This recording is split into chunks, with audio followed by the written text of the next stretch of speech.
Hi everyone, Nick here, and today we're having another look back at an F1 2020 league race. This time it's round 19 of season 3 of the Serious Racing League, and we're at the Hungaroring, home of a Hungarian Grand Prix. Now, this is a track that I've only recently come to actually enjoy. I always used to really hate it because I felt it had no flow, it was just really boring and twisty and you can't overtake it and anything like that. But I've come to I wouldn't say love it, but I would definitely say that I enjoy it, especially the middle sector. I feel like it's, when you get into it, actually got a reasonably good flow, and once you learn to ignore the curve of death on the right hand side, as you can see on the practice race I'm doing right now, then it's actually alright. I've never really had any amazing results here, but could that be about to change? Well, we're in the Williams, so it feels unlikely, but I was hoping that maybe the twisty nature of the track here, maybe the slow nature of it. I mean, they call it Monaco without the barriers, and those kind of tracks kind of sometimes are a leveler. Maybe? Anyway, that was what I was kind of hoping for, to see if I could pull off a bit of a decent result despite the Williams that we were in. So, into qualifying then, and we got the great news that the race was going to be wet, starting heavy rain, no less, and it was going to be drying out, so I wasn't really sure how to go with this, go with a wet setup or a dry setup, and in the end what I decided was to go with a dry setup because that would help me in qualifying, and then maybe I could get a good qualifying, and then if I did lose any time in the heavy rain conditions because of my dry setup, then I would be able to defend, and then I would be able to have an advantage over the wet setup runners towards the end. That was a theory anyway. So lap 1 in qualifying, and it felt pretty decent. So when I crossed the line to be 6th on a 17.0, I was actually quite disappointed with that. I thought it was better. So then we went out for another run, and this was our second and ended up being our fastest lap. So we're looking on the left hand side for the safety car or flag marshal marker, and that's about where I brake. Get it turned in third gear. This corner I find really tricky. It's about 50 metres for me, but you kind of want to turn in and just keep the speed going and then get on the front as early as possible without letting the back end spin. Run as wide as you can there without getting an invalidation, and then you lob it in here in 6th gear and nearly lose it there. I've done quite well to hold it. You get as close to that curb on the right hand side without actually touching it, and then when the curb starts on the left hand side, 3rd gear, go through the chicane, use all of the curb on the outside and then sweep in nice and late, and then hold it, then go through that right hander, and then that one's let fine flat and try and carry as much speed through there, and we're doing okay. We were at 1.4 tenths up, but then this last sector we don't do very well. We don't really get the apex there, so that's almost a tenth gone. And then these two corners, you really want to throw it in, and we've got nowhere near the apex there. So we're now well into the 2/10 sort of region improvement, which is good, but again we're hesitant on the 4 there, and we've barely improved by more than a couple of tenths, and we've gone up to 10th on a 116.8, which I was not happy about. So 3rd and final flying lap, and again this is me just getting in my head. The car in front has come out of the pits to try and do a flying lap. They've got no time for it, so in the end they just go, okay, well I'll cut the corner like that, and it just distracted me. I could whinge saying don't go out on the track and do flying laps when you can't do them. It's silly, but then also I don't have to let it get into my head. I don't have to get distracted by it. But I did. That was invalidated, and we ended up being 13th on the grid. So that whole strategy of using the dry setup to qualify well, yeah, that worked really, really well. So into the race then, full wets on, and we're going to see how this goes down into turn 1. So we get an okay start, get away on the line reasonably well. We gained a place already, so we're up into 12th, and we're going to position our car on the left hand side, and we're going to be nice and cautious on the braking, and then see what happens. People can go to the inside, crash into each other, and maybe we can get some places. And it kind of works until we kind of get squeezed a little by Paul. He left us room, but it just meant we didn't get the ideal getaway, and we're now back down to 12th again. Stay left here to let the other cars have the outside line because they're there, and it means that Frankie's able to just breeze past us. And then someone behind us is thinking about it. You can see there on the right side, Miles is going to go for it, and we think better of it and let him go there. So he then goes there. I just brace ourselves as we drive through a Red Bull facing the wrong way. Fortunately it goes, and we're going side by side with Miles through the corner of death, and we're going to do the exact same thing through the chicane, which is absolutely, it's tight enough as it is without another car there, but he's now going to get the better getaway because we've had to take the second part of it a bit tighter, and we've run a little bit wide there. We're still adapting to the wet conditions here. We're trying to strike that balance between keeping the pace up but also not losing it, and as you can see there, we nearly lose it accelerating in 5th gear. That's how slippy and tricky the conditions were. So trying to work out where all the braking points were and how much we could lean on the throttle coming out of corners, going through corners that previously might have been flat. How, is it 80% throttle, 70%, 60%, 90%? We don't know. We're kind of finding out. It's kind of a bit of an adventure. But at the end of lap 1, we're in 12th, and technically that's a good start.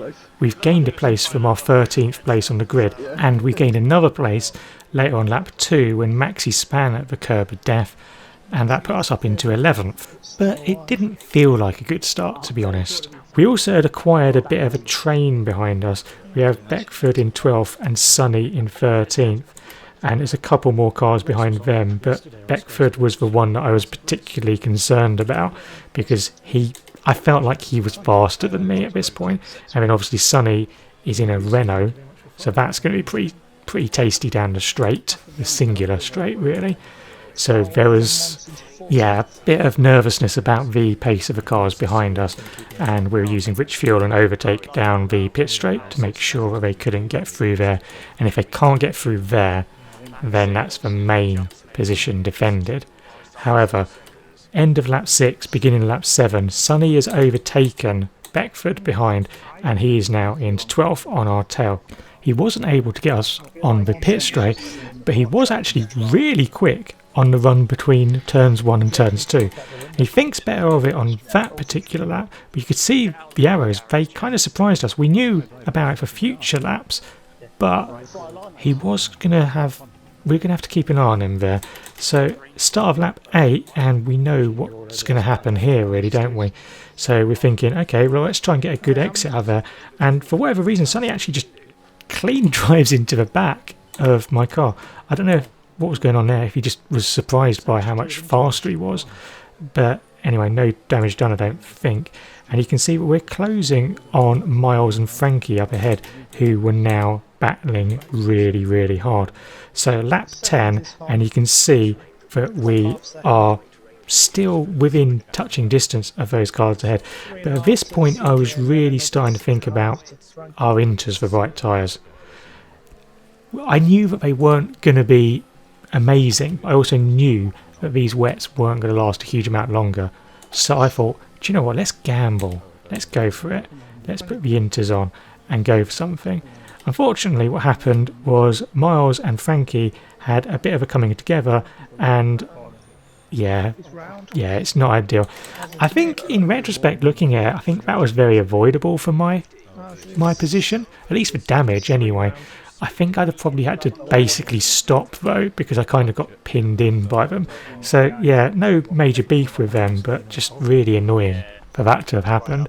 And it meant that when I eventually crawled round to the pit lane with my, well, very, very broken, if it's even there, front wing, it meant that I was at this point 15th and just going to fall way down the pack. I still was going to put the intermediate tyres on because I thought it's definitely time for them, so let's go for it. And obviously we got nothing to lose by doing it, but it meant that if I was going to gain anything, by going on to the intermediates a little bit earlier than other people, then all of that advantage was gone because, well, I'm 19th. I've had a slow pit stop because I've had to have a front wing change, and yeah, I'm not gonna use the intermediates to my advantage to make that up. But the good thing was, it was definitely time for the intermediate tyres, because as soon as I came out and got a couple of corners in, they felt like the right tyres to be on. So you can see here, I don't know if you can tell, but I just felt much more confident straight away with these. They just felt like they worked better on the track, worked better with my setup. You can see instantly on my outlap, I've done a purple middle sector in a Williams. On the tight and twistiest bit, it's just no. So obviously we're on the right tyres at this point, and we're going to see what we can do at this point. Let's see if we can push, because other people are now going to pit. The people who haven't already gone on to inters are now going to switch onto them, and we might be able to jump maybe one or two. So you can see we're going down to turn 1, we've jumped 2 cars, we're up into 17th place. But Rye, in his Red Bull, is going to exit the pits directly in front of us, and that is going to hold us back in 17th. And at this point I was thinking, okay, well, he's on his first lap on those. He's going to be on a bit of a voyage of discovery, whereas we've already done a lap on these. So maybe we can take advantage of that. And as you can see, going around the last corner, we are right on his tail. So I'm thinking, okay, let's get a good run down the pit straight and see if we can overtake him. So rich fuel, EOS to overtake. We're not really gaining anything, but then one thing that kind of doesn't help is that Blarg comes out of the pits at this point, and as a result I don't really want to dive up the inside when there's another car coming out of the pits at that point. And now we're actually thinking we need to make sure we don't let him through. So rather than overtaking Rye, we've ended up having to defend from a car behind, which is not ideal. And unfortunately we weren't really going to get any good opportunities to overtake Rye anytime soon, because start of lap 14, you can see here we've got everything on, but we're just not gaining anywhere near enough. I mean, it's a short pit straight really, and with DRS it's okay as an overtaking spot, but with no DRS it's going to be tricky. So we were stuck in this train for now, and we were able to gain, as per usual, places from other people pitting. So we're up to 15th there from when Mav pitted. And then at the end of lap 18, we were still stuck behind Rye. And the car in front was Port. He was 8 seconds ahead. That had been 2 seconds a few laps before. So we were losing so much time at this stage of the race. And you can see that we were trying to get too much acceleration out of the last corner. Had a bit of a wobble, and that cost us any attempt at getting through there. On lap 20, Maxi unfortunately DNF'd by crashing into the wall, and that brought out the virtual safety car. And my objective here was to try and get right behind Rye, so that maybe we could try and jump him when the restart happened. And the restart happened on the run down to turn 2. We probably could have been a bit closer, we were just scared about the delta, and as a result we don't really have a run at him. In fact, what ends up happening is we kind of go a bit slowly through there, and then Blarg behind us is thinking, well, maybe I can go around the outside. He doesn't get it done, but yeah, we've not gained a place, and we've not really gained a huge amount of time on Rye. He's, if anything, kind of pulled away a little bit there. But you can see here, lap 23, we are still on his tail. We're going to gain a place though, because Wiggins has been disqualified for forgetting to do a drive-through, which he picked up under the virtual safety car. Genius move there. Before on lap 24, our prayers were finally answered when Rye, unfortunately for him, makes a mistake coming into sector 3, gets a bit of a wobble on, and that means we're able to overtake him and get through into 12th place. So we still had 11 laps after this one of the race, and we had a 9, nearly 10-second gap to Port in front. So at this point we wanted to just absolutely nail it. First objective, don't let Rye get past. That one is done. So we are safely into 12th place, and we just need to go. So we're going to use rich fuel and any EOS we've got. So you can see here we exit lap 25, Start lap 26, we're going to overtake Frankie after he pitted, and we've taken 2 seconds out of Port's advantage. So we can potentially close in on him and see if we can get a point here, which would be reasonably okay. Gap in front was far too big for us, unfortunately, after Port, so we weren't going to get anything further. Or were we? Because Miles crashed out on lap 27, which brought out a full safety car. And it was definitely drying out, and a lot of people then thought, well, obviously we're going to come in for slick tyres now, because by the time that the safety car comes in about 3 or 4 laps or so, it will be time for slicks. However, I thought, no, I don't want to do that. I want to be on the right tyres now. I don't want to be going behind a safety car on slicks, losing all tyre temperature. I want to be on the right tyres at the right time. And we duly gained a place on lap 28 because Port pitted for slicks and we didn't. So we were in the top 10. But we did still have to think about when we were going to stop. And by lap 29 it had stopped raining, and it became reasonably clear that slicks were going to be the way to go. But were they the right time to go now? So we come into the pits, and at this point I knew that I wasn't really going to catch the safety car. So my thinking was, come in for the slicks and you'll still be better off than the people who pitted for slicks originally. Mostly because I was thinking I'll have nice hot tyres, because I'll be able to drive pretty much flat out through my outlap while they're held behind the safety car. That was my thinking anyway. And there was always going to be some people who gambled as well and tried to stick it out on inters, and we were going to have a massive tyre advantage on them.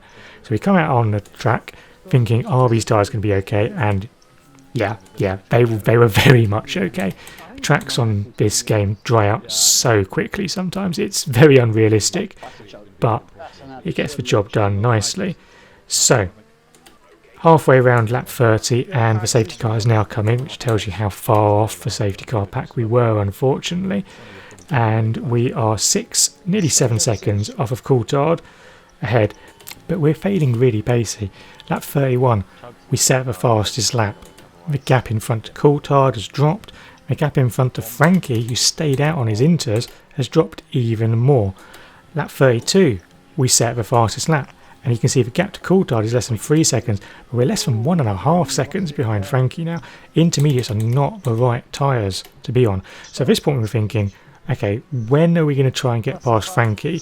Because probably don't want to be behind him the entire lap. It turns out it's turn 2, because we have this absolutely massively accidental send. How I haven't ended up crashing into him is just an absolute, I don't know.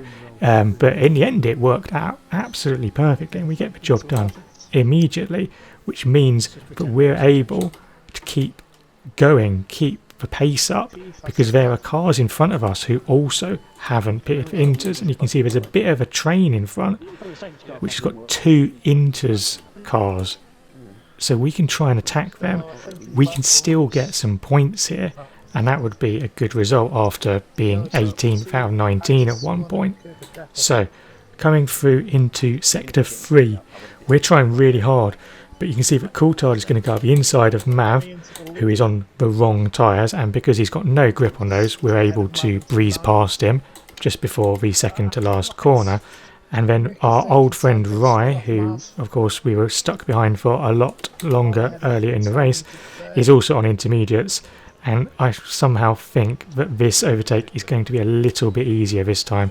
So we've got the DRS, he doesn't, rich fuel, overtake, all the grip, and we get the job done nice and easy into turn 1, and that's put us up into 9th place. And we had Coulthard in front, and I felt like I could maybe try and attack him, but there wasn't a huge amount of point, as he had at the time 3 seconds and now 6 seconds worth of penalties. So even though he finished ahead on track, we were able to jump him after penalties were applied and come home to finish 8th. And that's not too bad, because we started in 13th, we had an incident and a crash, but it wasn't really our fault. Lost our front wing and still managed to finish 8th. which is good. And also, wet weather conditions have never been my strong point, so to have a good mistake, well, kind of free race, yeah, I'll take that. Championship wise, we're down to 6th place now, and we're confirmed categorically, mathematically out of a title hunt. Yeah, I know, big shock. That was, no one was thinking that was going to happen. But yeah, I think now we just need to just try and have a last 3 races, a good few races, get some good results, and let's just see how well we can do and how high up the championship we can get. So what did we learn from Hungary? I'm not really sure. Again, it goes back to other races. Maybe just don't let things distract me. Just be positive, because my races recently have been pretty decent. My pace, when you ignore the crash that I had, I thought my pace was decent. If I hadn't had that, then I'd have been a lot further up the field, and it would have been a decent result, I think. And even with that, I think it was a decent result. So I think I just need to be a bit more positive. I was quite negative throughout the entire race, thinking this is rubbish, this is going wrong. No, it was actually going reasonably okay. So sometimes, and I've said it before, I said it in the previous video, just stop being so negative. Be a bit more positive. We're doing well. And if we're maybe a bit more positive, maybe we can do a bit better. Maybe. Anyway, that's the end of this video. Thank you very much for watching, and I hope you've enjoyed it. If you did, then don't forget to do the old liking, subscribing and commenting stuff. It really helps out the channel, and it is massively appreciated. So thank you in advance for that.